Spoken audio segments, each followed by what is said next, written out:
Здравейте, мили мои същества! Днеска отново сме с нашата любима баба Гранушка, обаче този път сме на Барби версията.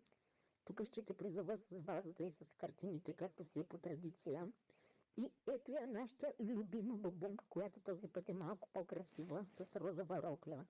Ама в лицето си е същата грозница. Само мога да кажа, че къщата ѝ е по-хубава. Мога да живея тук. Ама пак е бърза. Къде отиваш, ма бабо? Лоп. Лоп, ще те разигравам, лоп.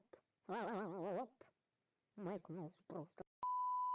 Тази да ще я взема тук, да ти я мятам, пък може да станеш по-красива.